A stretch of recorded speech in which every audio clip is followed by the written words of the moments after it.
Saya lihat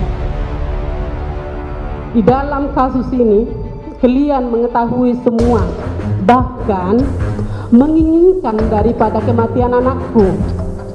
Jadi kamu sama atasanmu Ferdi Sambo dan Putri sangat-sangat luar biasa skenario-nya.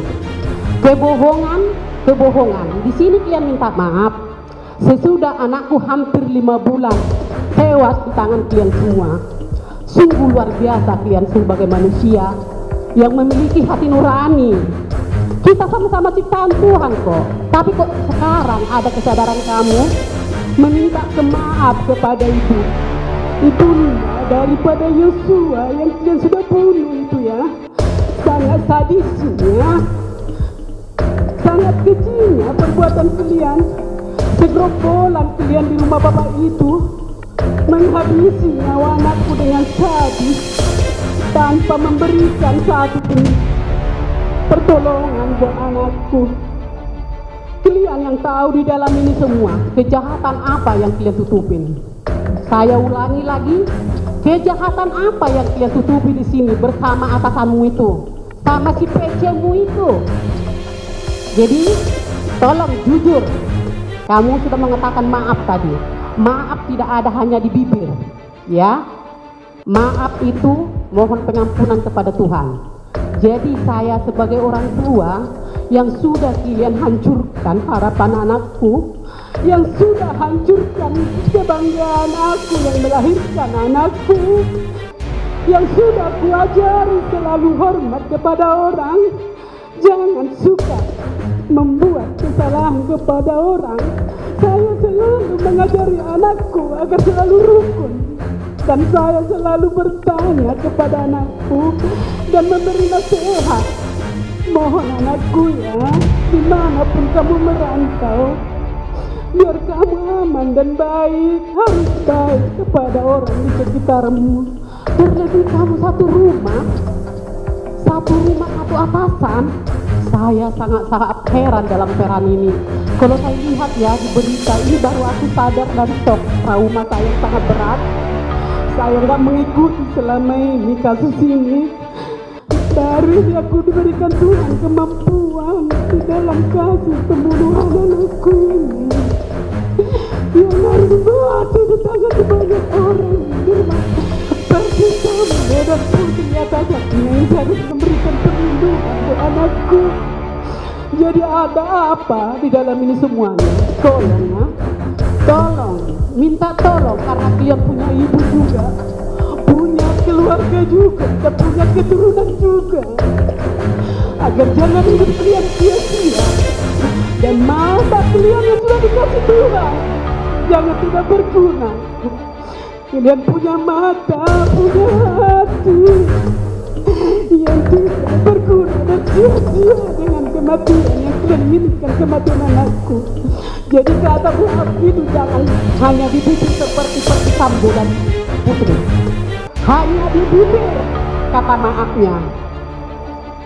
Berikan itu dari hati nurani yang sangat dalam. Berikan itu di depan Tuhan.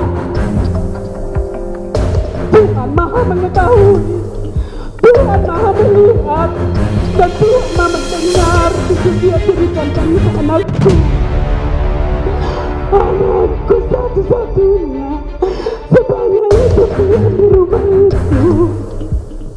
Aduh, luar biasa, di mana hati dia. Hewan aja mati, hewan aja mati, pasti mendapatkan pertolongan. Ini kalian manusia diciptakan Tuhan normal, punya mata, punya hati, tapi satu pun kalian di rumah Ferdi Sambo itu mengikuti skenario atasan itu dan putrimu yang kau banggakan itu. Ada apa kamu dengan si Putri itu? Kuat Ma'ruf? Ada apa? Siapa kamu di dalam itu? Siapanya si Putri kamu? Sampai kamu mendesak mengatur si Putri. Saya orang kecil aja tidak diperbolehkan orang lain di rumah mengatur, apalagi kepada istri yang bukan istri kita.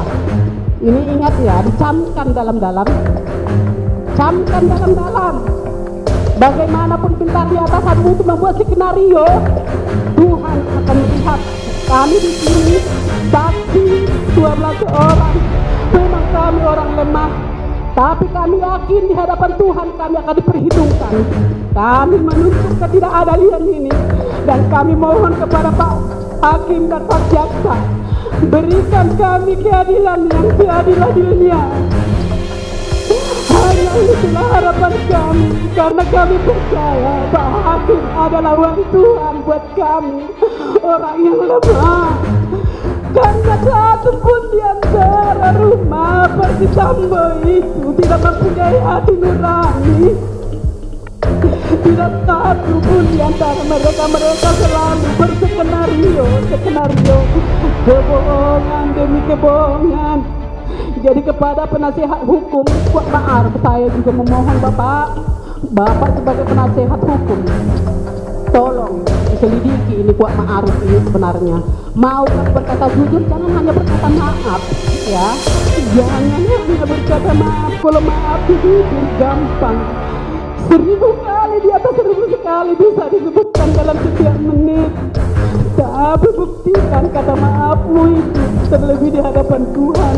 Kalau anakku yang kalian inginkan kematiannya sudah berakhir. Sudah puas tak kalian dengan kematian anakku itu? Bersama-sama kalian berkelompokan. Jadi ada apa di dalamnya ini yang tersembunyi? Kejahatan apa yang tersembunyi itu? Mohon maaf Pak Yang Mulia, mungkin saya sangat panjang di sini saya bisa meluapkan bagaimana hancurnya hatiku. Di sinilah saya bisa berketemu dengan si Kuat Ma'ruf yang begitu besar perannya bersama Bu Putri membangun, membunuh anakku yang bernama. Begitu juga dengan si Rizky Rijal. Bagaimana sikap kamu patriot sebagai anggota polisi? Sumpah yang kamu sudah lakukan di depan hakim dan di hadapan Tuhan. Jadi sebagai ibu, kamu juga punya ibu, punya anak, punya keturunan.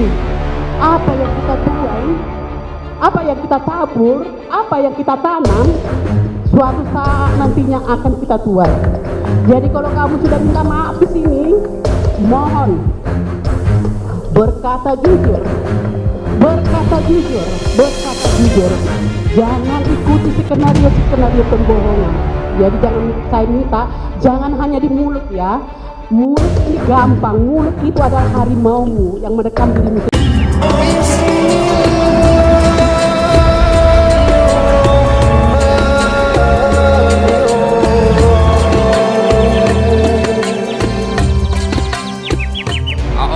Minasyaitonirrajim. Bismillahirrahmanirrahim.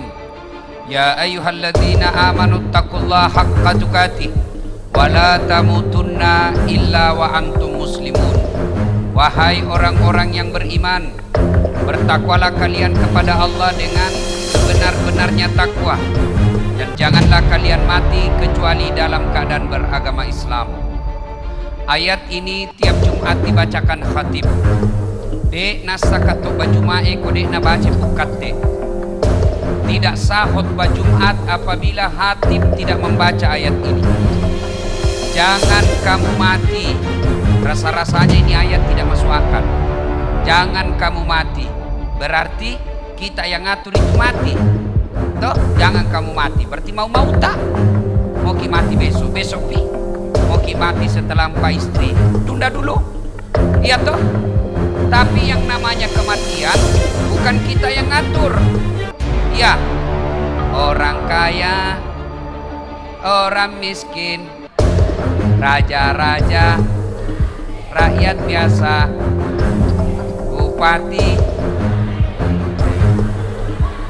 Kau yang bilang, kau yang bilang, bukan saya. Yo, berarti semua mati. Berarti yang jadi masalah bukan mati, yang jadi masalah illa wa antum muslimun. kecuali dalam keadaan beragama Islam. Berarti ayat ini menginformasikan kepada kita ada orang Islam tapi matinya kafir. Ada orang Islam tapi matinya tidak Islam. Siapa mereka?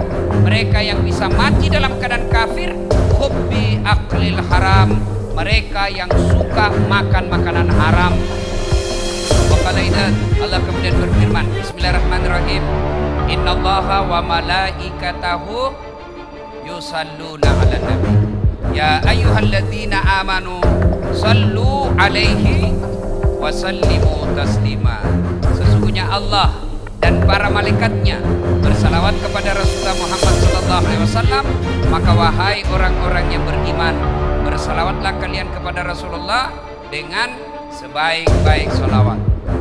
Ayo kita ibu-ibu, kita tanding mana lebih besar suaranya perempuan dengan laki-laki. Bisa Pak? Bisa? Ibu-ibu bisa?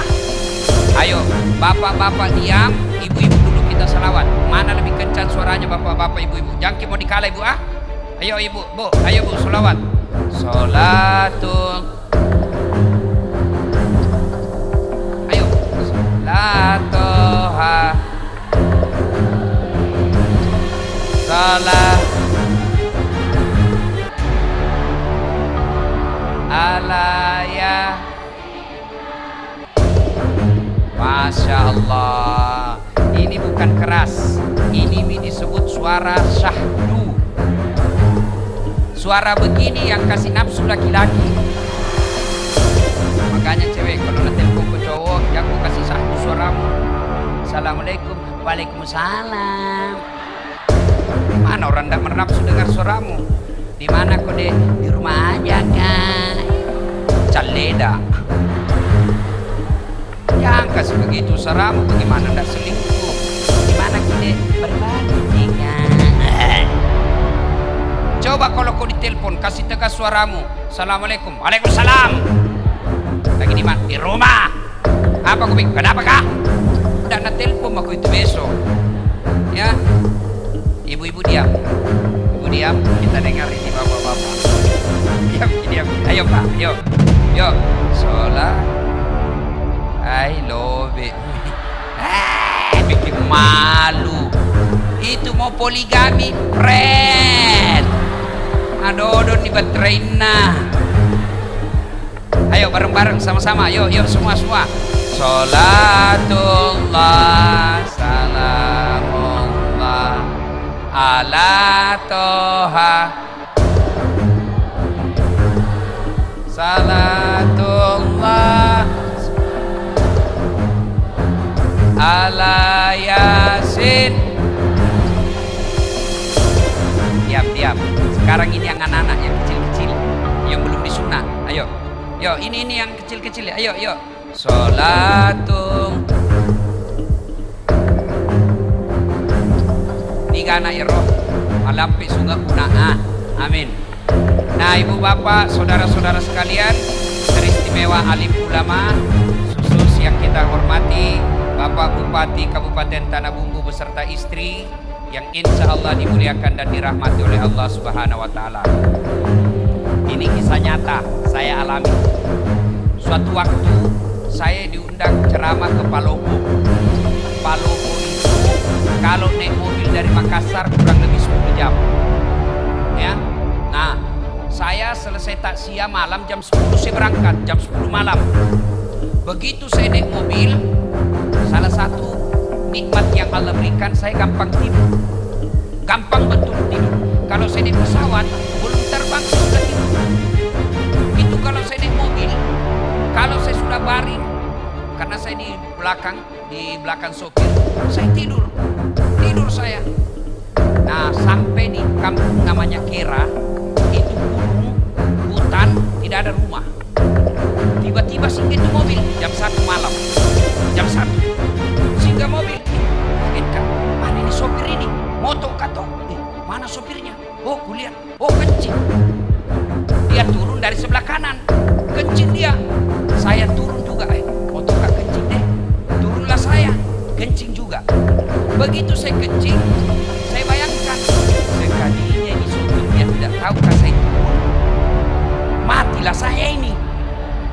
Ternyata betul.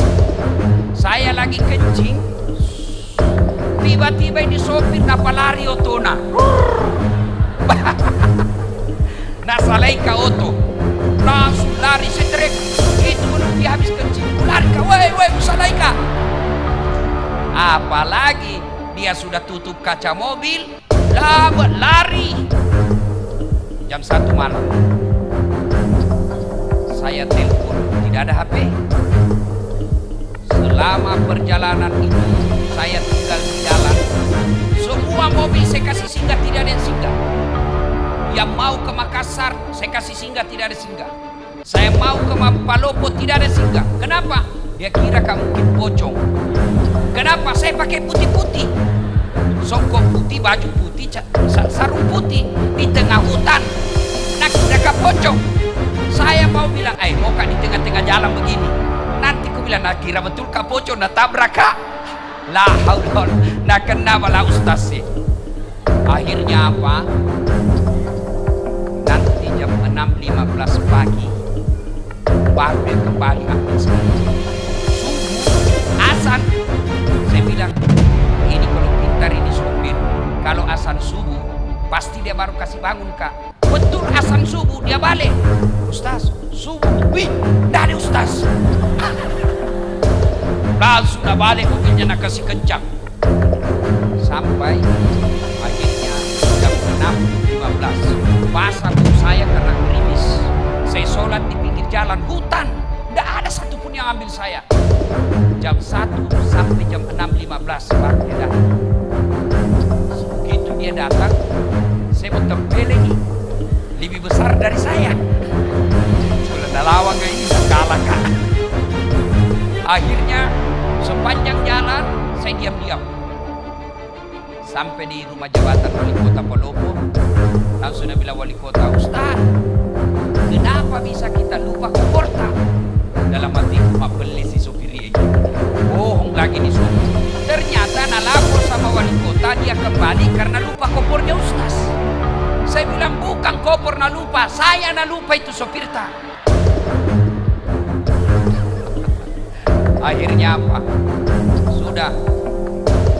Pas saya mau pulang, datang lagi tuh sopir, itu lagi sopir, mau antar kau pulang. Saya bilang sama wali kota, Pak Wali, saya sudah maafkan ini sopir tak, tapi jangan lagi diantar kak. Jengkel saya kalau lihat mukanya. Akhirnya dia bilang Pak Wali, ya Ustaz, nanti kita ganti sopir baru. Apa hikmahnya? Setelah saya ceritakan, nah tanpa bodoh. Dia bilang gitu, Ustaz, buat duka cita. Ini kisah nyata, fakta.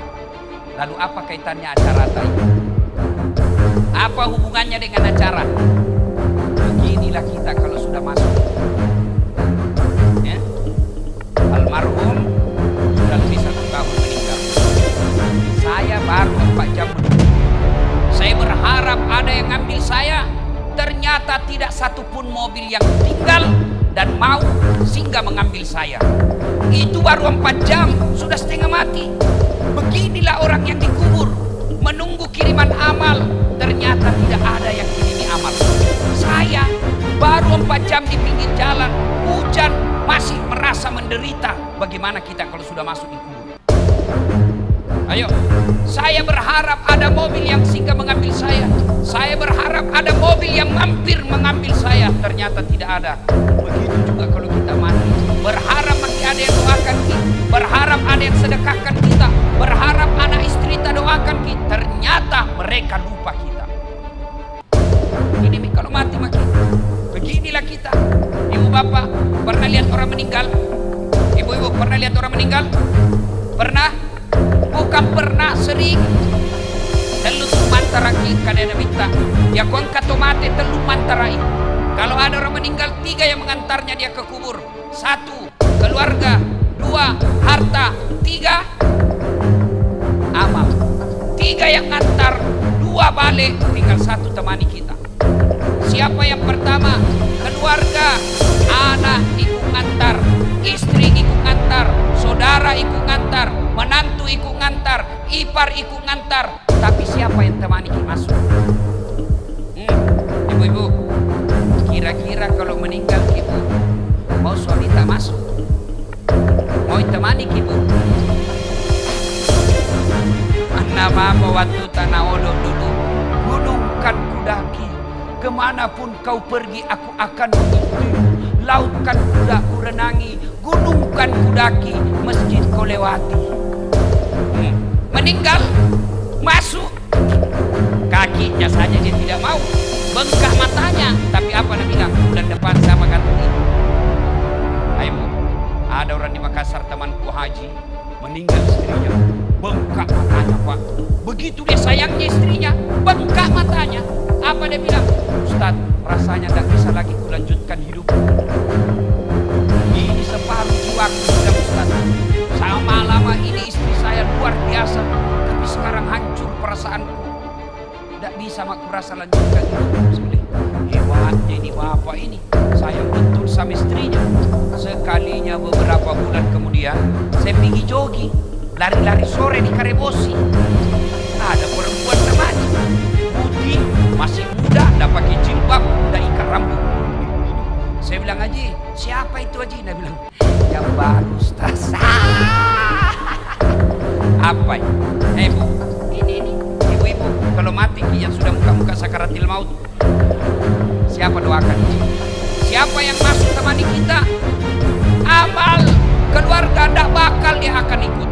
Yang kedua, yang temani kita ke alam kubur, apa itu? Harta kita, mobil kita setengah mati kita cicil, rumah kita setengah mati kita cicil, harta-harta motor kita semua datang, karpet pun ada ikut mengantar kita, cerek-cerek ikut mengantar kita. Tapi begitu masuk kubur, ada kira-kira masuk harta. Ini yang tebal-tebal cincinnya, yang tebal-tebal emasnya masuk. Siapa yang punya itu harta? Cincin, gelang, anting-anting, siapa yang miliki? Anak mantu. Ya kalau anak mantu tak baik, kalau anak mantu tak juga tidak sholat, setengah mati kita cari harta, ternyata masuk di kubur tidak ada yang temani kita. Tidak mentang-mentang dia kaya, banyak tambangnya, banyak pesawatnya, banyak bisnisnya, meninggal, apa nak bilang anaknya? Kasih masukkan kita HP supaya bisa meng-SMS. Nah, jangankan HP, jangankan baju, jangankan celana, jangankan serban, semua tidak ikut. Hanya satu yang ikuti kita, apa? Kain kafan.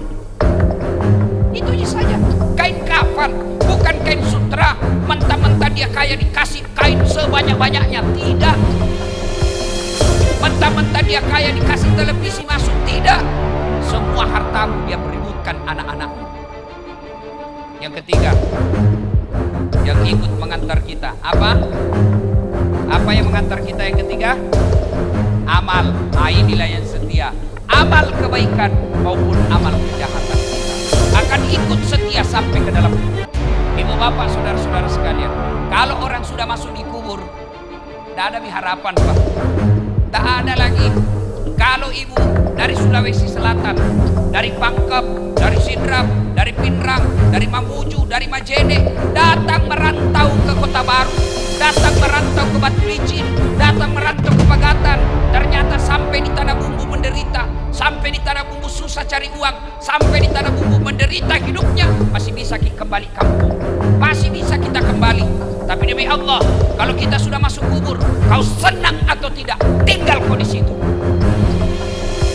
Coba, Bapak Ibu pernah bayangkan, pernah rasakan mati lampu?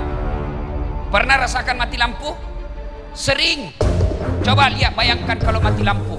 Bagaimana kalau mati lampu di rumah, tiba-tiba ada ular masuk di rumah tak? Ibu-ibu, bayangkan kalau lagi mati lampu, tiba-tiba ada ular masuk di rumah ibu. Menderita, ula, turuki, ula balu. Padahal itu rumah masih lebar. Dia masuk dari pintu itu, kita bisa keluar dari pintu sana. Rumah masih lebar, lampunya masih bisa dinyalakan. Mati lampu, masih bisa dipakai lampunya HP tak. Masih bisa kita riak, tolong tetangga ada ular. Masih bisa kita cari batu cobek lempar itu ular. Tapi nanti kalau masuk ini kubur, mati lampunya bukan 1 hari, ditindis batu, ditindis tanah, lebarnya hanya setengah meter 30 cm, panjangnya 1,5 meter, ditindis batu.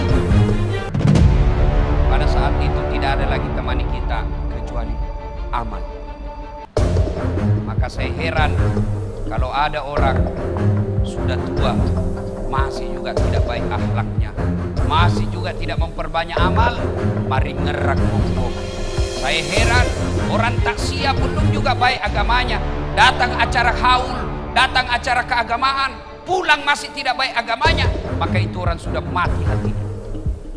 Nah ibu bapak saudara-saudara sekalian, masuki di kubur, yang pertama diperiksa sholat.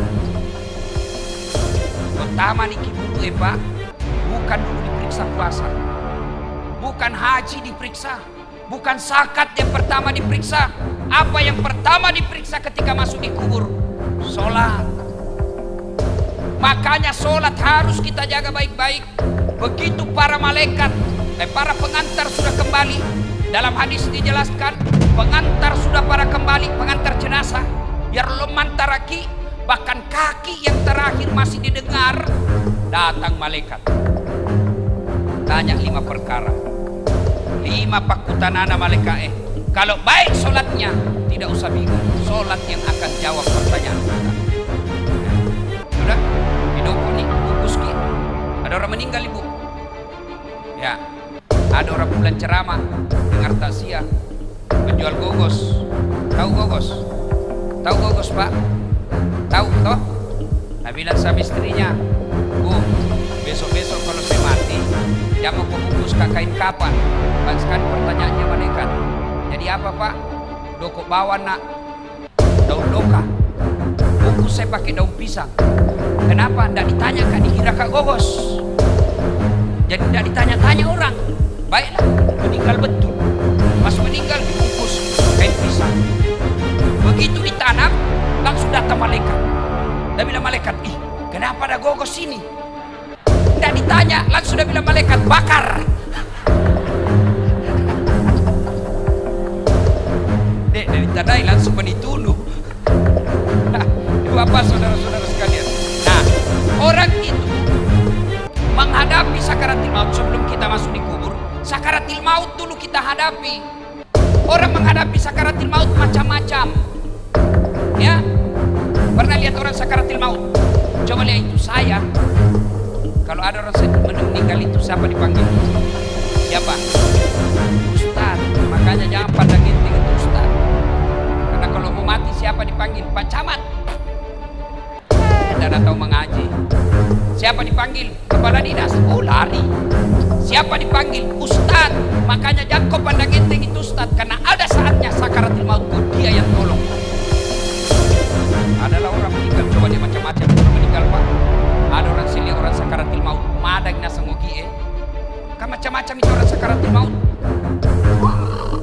Kata Nabi, orang kalau sakaratil maut, biar kau kasih air seluruh yang ada di lautan tidak akan mengobati rasa hausnya. Haus, madag atau ke madag. Makanya lihat orang-orang sakaratil maut, nah itu tenggorokannya. Coba lihat itu, dibacakan syahadat, syahadat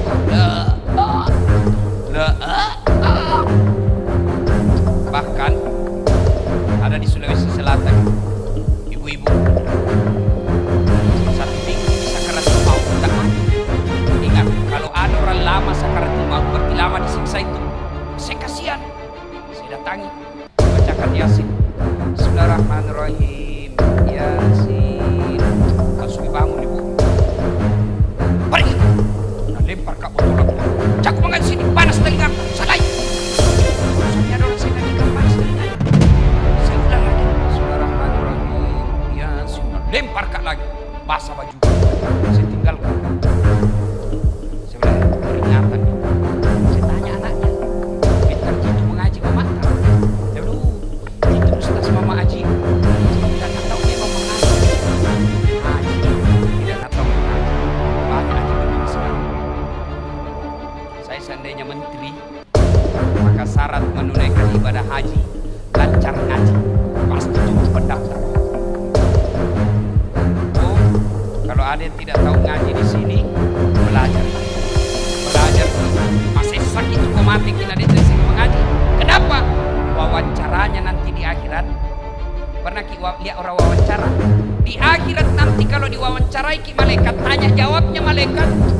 bahasa Bugis, bukan bahasa Jawa, bukan bahasa Indonesia, tapi apa? Bahasa Al-Quran. Jadi kalau dia tidak tahu mengaji, nggak tahu nanti kalau ditanya, maka belajar ki. Matuan ini Ustaz, masa masuk TKTPA? Jangan maki masuk TKTPA. Masa mau kini dilatih? Bagaimana caranya Ustaz? Panggil remaja masjid di mata, suruh ajar ki. Majelis taklim yang kita itu mestinya 1 kali sepekan ajar ngaji. Bukan cuma dengar ceramah, ajar ngaji. Kalau ibu meninggal tidak tahu ngaji, masih sakit aja lalu. Jangan lalu ki bilang wita topi no witai. Wita tuh belajar ki mengaji. Wita tuh wita. Nah, ibu bapak saudara-saudara sekalian, maka seluruh pengantar balik, maka datanglah malaikat. Bertanyalah ini malaikat, Marrabuka, siapa Tuhanmu? Kalau baik solatnya, solat akan berkata, mundur kau. Saat mundur. Selama kau hidup kau pelihara solatmu, sekarang saya pelihara kamu, saya jaga kamu. Marrabuka, siapa Tuhanmu? Solat kita menjawab, Allahu Akbar. Mungkar kiri kepala, tahu jagonya, baru semudah apa ini? Ditanya lagi, man nabiuka, siapa nabimu? Asyhadu Allah ilaha illallah wa asyhadu anna Muhammadar Rasulullah. Malaikat bilang, ih, tambah jago, orang tanah bumbu ini. Itu kalau baik solatnya. Akhirnya Mungkar Nabi bilang, kir, nakir. Kau maju dah kir.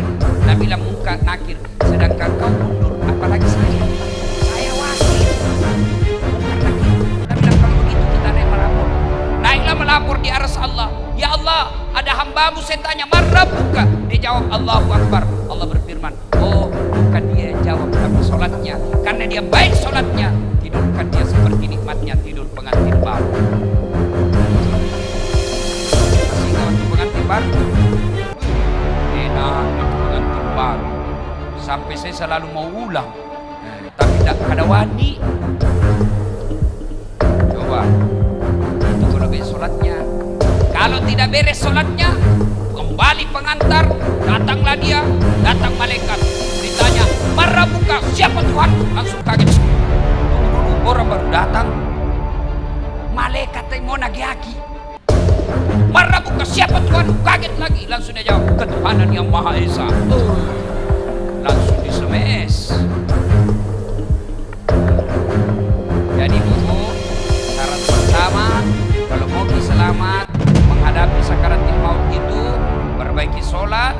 Kemudian ketika sakaratul maut sudah tiba saatnya kita masuk di kubur, pertama diperiksa sholat. Maka saya setiap saya sholat ceramah ibu, sholat ada ini yang selalu saya ulang-ulang. Biar baik suasana, bangun di masjid mewah seperti ini. Tapi kalau tidak sholat tidak ada gunanya. Ini ibu-ibu banyak dah sholat gara-gara apa? Gara-gara apa? Ibu-ibu banyak dah sholat gara-gara apa? Pengantin. Nah, mukanya nak kasih make up, nak kira tembok kuning, coklat, abu-abu, biru, krem.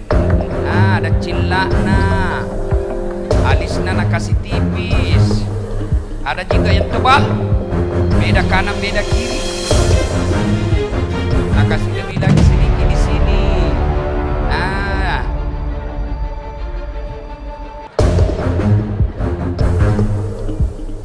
apalagi banyak ibu-ibu ndak sholat gara-gara apa? Jilbab. Jangan kita kuliah dia ibu jenisnya teman-teman. Ayo, gara-gara apa? Jilbab. Jilbab sakaratil maut. Tak 3 lapis. Nak kiring-kiring. Biru coklat, nak kasih miring-miring lagi sedikit. Hah? Tiba waktu sholat, Nabi bilang suaminya pikir sembahyang. Nabi bilang, udah sadar kok pak? Sadar mah ini kusuk kami sholat. Pikir sholat. Nabi bilang, tidak kau lihat ini jilbabku 1 jam dipakai. Gara-gara jilbab tidak sholat. Ibu-ibu, jangan anggap enteng itu sholat aja tak cule-cule sampajangnya pak. Demi Allah akan menderita orang yang tidak sholat. Bahkan Imam Syafi'i mengatakan, kalau ada orang tidak sholat, dia mati, jangan kau sholat. Kau seleng ina sangalena, tapi dia nama sampainya. Imam Syafi'i bilang, jangan kau sholati kalau dia mati. Bahayanya itu orang tidak sholat. Nah kita kadang-kadang pergi haji, tiap tahun pergi umroh, Ramadan puasanya lengkap, dia bersedekah, tapi tidak sholat, tidak ada gunanya semua itu. Apa susahnya itu sholat itu? Apa susahnya? Tidak ada susahnya. Maka celaka mereka yang baik dia bilang agamanya tapi tidak sholat, kafir. Ya, maka ibu bapak saudara-saudara sekalian perbaiki sholat. Berikutnya, ibu bapak, nah sudah masuk di kubur, pertama sekali diperiksa sholatnya. Sudah kembali pengantar, diperiksalah sholat kita, maka ditidurkan kita. Kalau dia baik sholatnya, kata Nabi, tidurkan dia seperti nikmat tidur pengantin baru. Kalau tidak beres sholatnya, tidurkan dia seperti tersiksanya orang tua sakit gigi. Coba lihat kalau orang sakit gigi di tanah elek, kenapa lama sekali pagi ini? Kalau pengantin baru, cepatnya pagi. Kalau sakit gigi, lamanya pagi. Nah, itu orang kalau menderita, kalau dia tidak sholat. Bapak saudara-saudara sekalian. Nah, sudah masuk kita di kubur, tutup semua amal kecuali amal kita yang bisa menolong kita setelah masuk di kubur, yaitu amal jariah. Amal jariah itu ada 3. 1, anak yang soleh. 2, ilmu yang bermanfaat. 3, pembangunan yang bermanfaat. Mari kita lihat satu-satu. Yang pertama, anak soleh. Begitu ibu meninggal, siapa yang doakan kita? Bu, bapak-bapak, kalau meninggal siapa doakan kita? Siapa pak? Kita, nah ambil orang.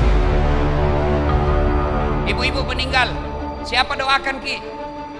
Siapa? Suami tak? Woi, kawin lagi. Nah, setengah mati makin dikubur, suami tak enreyengi, pakai istri baru di kamar tak. Kita menderita di kubur, suami tak dengan istri barunya. Nah doakan ki, tidak. Begitu kita meninggal, matanya sebelah kanan menangis, sebelah kiri nah lihat yang mana gantinya nanti. Ayo. Lalu siapa yang doakan kita? Anak-anak. Kalian itu anak. Sayang sekarang kita ini, anak kita tidak didik. Kita malu kalau anak kita tidak bahasa Inggris. Kita malu kalau anak kita tidak pegawai. Kita malu kalau anak kita pengangguran. Tapi kita tidak malu kalau anak gadis sudah gadis, sudah balik, tidak pakai jilbab. Tidak malu dia. Kita tidak malu kalau anak kita sudah ada anaknya, angkana cucuta, angkana wapota, dek mau panaloma berjama ku masih dia. Malulah ketika anak kita ini tidak bagus agama. Dulu kan kita diajari memang dari kecil. Ibu-ibu kita memang ngajar kita agama dari kecil. Diajar kita ngaji, diajar kita akhlak. Saya masih ingat waktu kecil, ibu saya sampai itu kalau kita bicara diajari. Nah, lo kembali boleh. Ini tetangga nak pinjam gula. Jangan kau bicara kalau berdiri nak. Udah kau yolo napa mau bicara. Kau dulu baik-baik baru kau ngomong. Itu sampai begitu diajari kita. Sekarang ini mana ini akhlak? Anak-anak kita siapa yang ngajar? Siapa yang ngajar kita sekarang anak-anak kita pak? Orang tuanya. Bukan. Siapa yang ngajar anak kita? TV. Siapa yang ngajar kita anak kita? Handphone. Kenapa? Orang tuanya juga tidak mau repot. Anaknya menangis, langsung nak kasih handphone. Jangan nangis, main game pak. Maka jangan heran anak tak tinggi sekolahnya tapi tidak tahu taat. Alangkah bahagianya ibu bapak, alangkah bahagianya kita sudah tua, anak tak 4 sambil baku telepon. Deng, bulan ini saya urus mama nak, bulan ini saya urus bapak nak, bulan depan kau sama istrimu kau urus, bulan ini saya mau dapat. Begitu tahun depan, deng, bagaimana ini kita 4 bersaudara nih? Patungan kini kasih umroh ibu masing-masing, tabung, ayo umrohkan orang tua kita bulan depan. Itu orang kaya. Itu anak kita bisa begitu kalau kita didik dari kecil. Bagaimana Bagaimana cara mendidik anak? Maka cara didik anaknya itu yang pertama, begitu lahir kasih nama yang baik. Nama yang baik itu bukan nama artis. Nama yang baik itu bukan nama pemain sepak bola. Nama yang baik, nama yang ada doa-doa di dalam. Misal kasih nama anak kamu Mutmainnah. Apa itu artinya Mutmainnah? Jiwa yang tenang. Berarti kalau orang panggil, oh Mutmainnah, wahai kau jiwa yang tenang, orang doakan. Jaki lagi bilang, apa arti sebuah nama? Coba bayangkan kalau tidak ada semua nama. Coba kalau tidak ada semua nama di sini, bagaimana orang mencalek? Pilih saya. Siapa? Anu. Pilih saya. Siapa? Anu. Bagaimana itu? Mau kita telepon ke ceramah. Halo, ada Ustaz. Ustaz siapa? Anu. Yang mana Anu? Siapa? Anu. Siapa? Yang pendek. Banyak yang pendek di Makassar. Coba bayangkan. Nama itu penting. Maka kasih nama yang baik. Lahir anak tak, lahir cucu tak, kasih nama. Tak bisa kita telepon Ustaz. Ustaz, ada cucu lahir. Saya mau dia jadi penghafal Quran. Siapa bagus namanya? Perempuan atau laki-laki, Bu? Perempuan. Habis. Itu namanya. Bagus. Apa namanya bapaknya di belakang? Kaki lagi bilang apa arti sebuah nama? Coba beda. Sebut nama tak. Sebut nama tak. Saya tahu agamanya dan saya tahu sukunya. Abdurrahman 99% pasti Muslim. Ya, bilang Abdurrahman Muslim. Bertus, hai Toraja. Ambodale, tidak mungkin orang Jawa. Mana Ambodale orang Jawa? Kalau Margono, ya. Kalau Ambodale tidak mungkin. Ambotuo, masih mungkin. Nah, nama itu penting. Yang kedua, cara mendidik anak, kasih contoh yang baik. Jangan sampai kita bilang, yang kau merokok ah? Kalau merokok kau setempelin kau 10 menit, kau beli rokok dulu nanti. Bagaimana ceritanya? Awas kau, memang jangan kau bicara kasar. Kasih lembut bicaramu. Kalau kau kasar, dia sudah kasih contoh kasar. Maka orang tua yang baik kasih contoh anaknya. Yang ketiga, jangan kasih makan haram anakmu. Jangan kasih makan proyek palsu. Jangan kasih makan barang serobotan. Jangan kasih makan dagangan nipu. Itu dagangan nipu yang mana? Pedagang. Asli dah ini barangmu? Asli, padahal palsu. Dapat kau untung dari kau tipu pedagang, kau pembeli. Mungkin kau dapat untung 2 juta satu hari. Tapi uang haram kau kasih makan anakmu. Jangan heran anakmu tinggal semua tidak ada sholat. Satu tukang tipu. Satu pengedar narkoba. Satu kawin lari di bawah bandar kasih hamil. Kenapa? Uang haram kau kasih makan anakmu. Maka orang tua yang baik jangan kasih makan uang haram anaknya. Istri nih, tolong ini ibu-ibu nih yang datang ini. Kalau suami tak datang bawa uang, tanya dulu. Halal mau gaya? Halal dah ini? Biasanya gajimu cuma 5 juta. Kenapa ini menjadi 6 juta? Dari mana ini 1 juta? Halal tidak? Bisa ibu? Bisa? Woi, bisa? Bisa? 1 juta bisa. Kalau 15 juta, bengkok mukanya. Sini halal nih mai panggil dia cici. Mestinya istri yang baik begitu. Jangan kasih makan uang haram anaknya. Yang berikutnya lagi, supaya anak kita baik, doakan. Doa. Maka ibu-ibu seharusnya lebih rajin doakan anaknya. Doa itu tidak harus ibu lagi sholat. Memang lebih utama selesai sholat. Tapi boleh ibu doakan sambil duduk-duduk. Tidak ada kegiatan. Doakan anakmu ketika dia pergi sekolah. Ya Allah, lindungi anakku. Berdoa tidak harus pakai bahasa Arab. Buat dimatoki bahasa Ogi. Allah tahu. Daripada ibu bahasa Arab tidak tahu artinya, bingungin nanti malaikat. Nah, bila malaikat apa maksudnya ibu ini?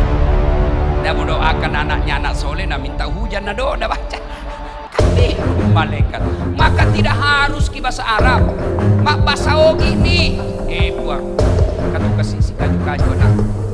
Masa depan anak saya ya Allah. Saya tidak tahu mendidik, tapi Engkau maha mendidik Allah. Pelihara anakku ya Allah. Ya Allah, lindungi anakku ya Allah. Jangan kau biar mak bahasa Ogi ini. Boleh. Hati-hati. hati-hati ketika ibu-ibu sumpah. Hati-hati ketika marah. Kadangkala ibu-ibu kalau marah kan keluar itu kalimat-kalimat sumpah. Kurang ngajar alam bola lo ke beca. Kata betul beca. Maka kalau sumpah untuk anak, jangan sumpah yang jelek, sumpah yang baik-baik. Kurang ajar, jadilah lo ke ustadz seperti Dasat Latif. Boleh begitu. Jangan sumpah yang jelek-jelek. Nah, ibu bapak, saudara-saudara sekalian, itu masuk di kubur, yang pertama yang bisa menyelamatkan kita, anak kita.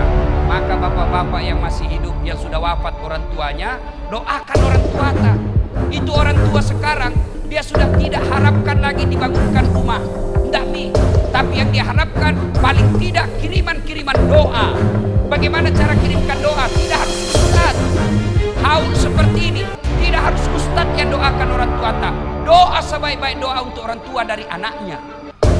Maka tidak harus kita, kan orang tua dulu apalagi orang Bugis, baca doa. Nanti dia mau baca doa orang tuanya kalau potong sapi, potong ayam, potong bebek. Jadi kalau tidak ada wanita potong sapi, tidak kita doakan orang tua tak. Tidak ada hubungannya itu satu baki. Kan biasa kita ini orang Bugis salah-salah. Panggil baki baca doa. Ada suku, ada ketan, ada gula, ada telur, ada ayam, ada pisang goreng. Ada orang itu. Tadi ini nak suka sekali dulu waktu hidup pisang goreng. Ku bilang, berarti belum mati nenekmu. Mati Ustaz, kenapa mau kau kirim pisang goreng? Itu kan biasa kita. Tapi nak pujilah dengan siluman ini. Maka baca doa itu Bu, untuk orang meninggal tidak ada hubungannya sama satu baki.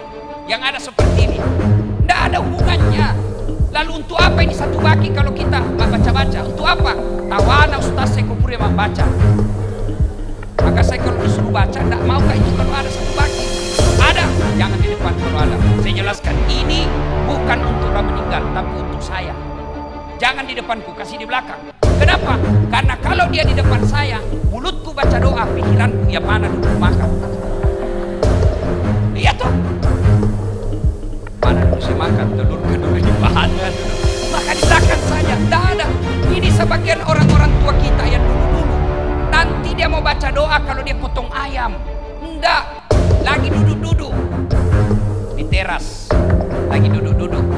Tiba-tiba ada orang lewat, bajunya seperti bajunya almarhum orang tua kita.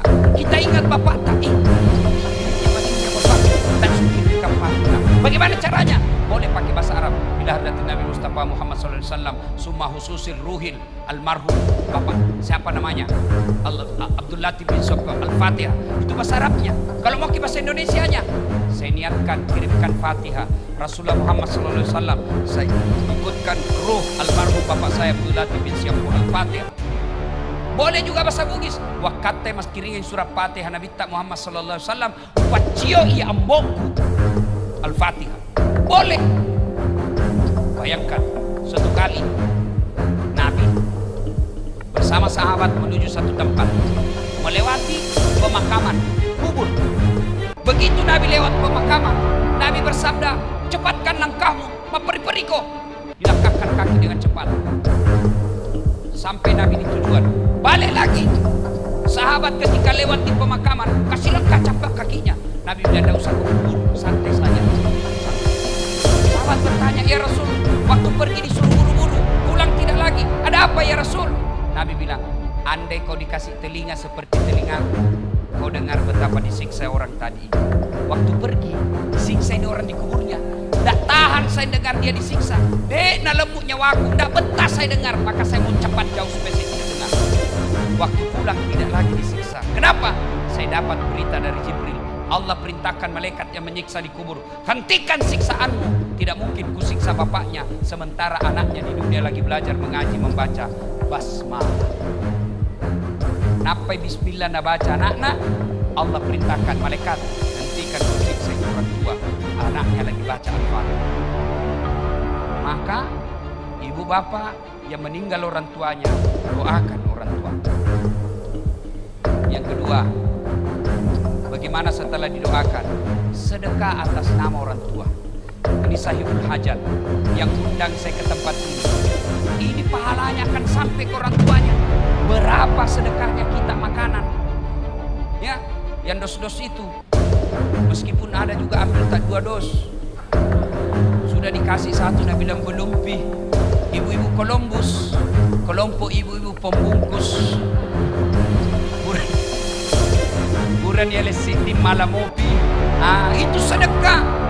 Bayangkan Bapak Ibu, misalnya yang undang saya, dia kasih saya duit 10.000. Lalu itu 10.000 saya makan bakso. Lalu bakso itu menjadi darah daging saya. Selama darah daging saya itu saya pakai sujud beribadah kepada Allah, maka selama itu yang kasih saya 10.000 dapat pahala dari saya, meskipun tidak dikurangi pahalaku. Makanya bersedekah. Lihat orang baik, sama-sama orang miskin, sama-sama tidak mampu, satu baik solatnya, satu tidak baik solatnya, kasih yang baik solatnya. Sama-sama miskin, sama-sama baik solatnya, satu keluarga, satu tidak keluarga, kasih yang keluarga. Sama-sama keluarga, sama-sama fakir miskin, sama-sama baik solatnya, kasih. Satu tetangga, satu bukan tetangga, kasih yang dekat dari rumah. Maka bersedekah. Kalau kita sedekah, kasih. Lihat apa jenis sedekahnya. Kalau sarung songkok, cocoknya kasih siapa? Pak Imam, Kate, Pak Ustadz, guru ngaji, cocok itu kasih sarung songkok. Kalau dasi, baju safari, yang mau kau kasih Bu Iman. Kapan dia pakai itu Bu Iman dasi? Begitu pergi pengantin pakai dasi, langsung makan mana itu? Jangan-jangan nih Bu Iman, gila-gila sudah di Bu Iman ini. Maka diberikan yang lebih banyak dia pakai. Ya, bersedekah. 1 tadi doakan, 2 bersedekah. Yang ketiga, kunjungi kalian kerabat. Maka orang yang punya almarhum ini salah satu cara berbuat baik kepada orang tua. Almarhum bersyukur punya anak seperti ini, bikin acara pengajian.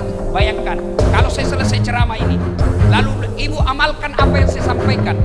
Misalnya sejak pulang ini, tadinya masih malas sholat, tadinya sholatnya masih putus-putus, pulang dengar ceramah, sholat selama-lamanya, maka selama itu orang yang sholat mengirimkan pahala kepada yang punya acara, termasuk kepada saya, karena ilmu yang saya berikan.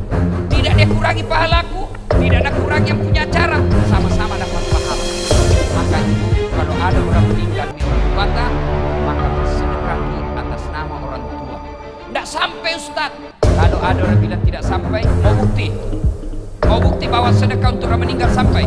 Mau bukti Pak? Mau? Ibu-ibu mau? Mati maki, saya kirim maki. Nah ini sudah mau Idul Kurban. Mau Idul Kurban. Kalau ada yang mau baik bakti sama orang tuanya, bakarobangi tomat-tomat kurban untuk orang tua. Misal Bapak mampu beli sapi, 1 sapi, harga misalnya ada 8 juta. 8 juta itu sapi, kita untuk suaminya, untuk istrinya, untuk anaknya, untuk cucunya, untuk bapaknya sudah meninggal, untuk ibunya sudah meninggal. Cukup 7 orang, 1 sapi 1 keluarga. Boleh. Tapi kalau kambing, 1 orang 1 kambing. Bagaimana kalau ayam Ustadz? Ayam hanya untuk dimakan di rumah, tidak bisa untuk karoma. Ya, korbankan. Itu cara berbuat baik kepada orang tua. Nah ibu bapak saudara-saudara sekalian, yang berikutnya, sudah yang bisa menyelamatkan, mengirimkan pahala tadi anak soleh. Yang kedua amal sedekah jariah. Yang ketiga ilmu yang bermanfaat. Ini lagi dengan ceramah, misal dapat ceramahnya Ustaz Dasat, WhatsApp, kirim ke orang lain, kirim. Dapat tulisan-tulisan agama, ilmu-ilmu agama, kirim ke teman. Dia mau amalkan atau tidak, kirim saja. Selama itu kita kirim dan orang yang baca paham, dia laksanakan, maka orang yang mengirim itu dapat pahala. Begitu juga sebaliknya, kalau kita mengirim foto-foto porno, mengirim berita-berita palsu, mengirim berita-berita fitnah. Selama berita itu beredar, selama itu foto beredar, selama video itu beredar, maka selama itu orang yang kirim juga dapat dosa. Itu dulu saja. Nah, ibu bapak, saudara-saudara sekalian, ketika sudah kembali semuanya, 3 ini yang akan membantu kita dikubur. 1, anak yang soleh. 2, ilmu yang bermanfaat. 3, sedekah jariah. Sekarang kita yang hidup, bagaimana caranya memelihara ini iman kita, memelihara agar kita bisa mati dalam keadaan berislam? Maka caranya 1, ada doa yang diajarkan Nabi. Ada ibu-ibu yang hafal, itu biasanya di buku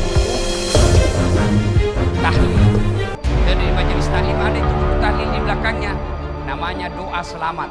Ada di situ ibu-ibu yang baca-baca baik-baik. Bapak-bapak ini yang sudah usur-usur dan tua-tua ini harus kita baca lek. Taubatan qablal maut, wa rahmatan indal maut, wa maghfiratan ba'dal maut. Allahumma hawwin alaina fi sakaratil maut. Itu yang kita baca-baca. Baca setiap hari. Ya Allah, berikan saya kesempatan bertobat sebelum mati. Taubat sebelum mati. 70 tahun umurnya, 69 tahun dia banyak dosa, 1 tahun dia taubat dan nasuha, maka 1 tahunnya itu menghapus dosanya yang 69 tahun. Maka kita bertobat, taubatan qablal maut, wa rahmatan indal maut. Rahmati saya ketika menghadapi sakaratil maut. Itu menghadapi sakaratil maut tidak gampang, itu bukan barang gampang. Mau menghadapi sakaratil maut, mati dalam keadaan Islam? Mau ibu? Pasti jawabannya mau. Nah, ini doanya. Kemudian yang lain lagi, kata Nabi, man qama la ilaha illallah ila akhiril hayata dakhalal jannah. Siapa yang mengucapkan 2 kalimat syahadat ketika menghadapi sakaratil maut, Nabi jamin pasti itu masuk surga. Jadi kan Nabi bilang, pernah ceramah begini, tiba-tiba mahasiswa aku bilang, gampang itu Ustaz. Kenapa? Mau pakai mati baru baca. Kalau mau mati akal bicara. Kalau orang sakaratil maut bukan akal bicara tapi amal. Jangankan orang sakaratil maut, orang nikah. Pernah lihat orang nikah? Banyak itu orang nikah tidak tahu syahadat. Baca syahadatmu, asyhadu salah kok. Lagi asyhadu salah, lagi asyhadu salah. Tempelin songkok, asyhadu la ilaha illallah. Banyak yang begitu. Maka kalau mau latihan sekarang. Ibu-ibu ini kalau kita tidak ada kegiatan, latihan la ilaha illallah, la ilaha illallah. Kenapa? Ada bisa karena biasa. Itu nenek saya dari pihak kan tinggalnya di Kota Baru. Ya. Waktu sakaratil maut kita kumpul cucunya waktu namadanya. Saya bisi telinganya. Ikut baca Yasin. Saya bacakan Yasin. Bismillahirrahmanirrahim. Yasin. Dia ikut sampai hatam. Beberapa saat kemudian meninggal. Padahal waktu tua, akhir hidupnya tidak hafal itu. Waktu hidup tidak hafal itu surah Yasin, tidak hafal. Tapi begitu sakaratul maut, kok bisa hafal? Ternyata salah satu rahasianya karena beliau waktu tua, akhir hidup beliau lumpuh 2 tahun, kakinya tidak bisa gerak-gerak, ya. Maka kebiasaannya selesai sholat maghrib nunggu isya dia baca Yasin. Ini menunjukkan ala bisa karena biasa. Jadi bapak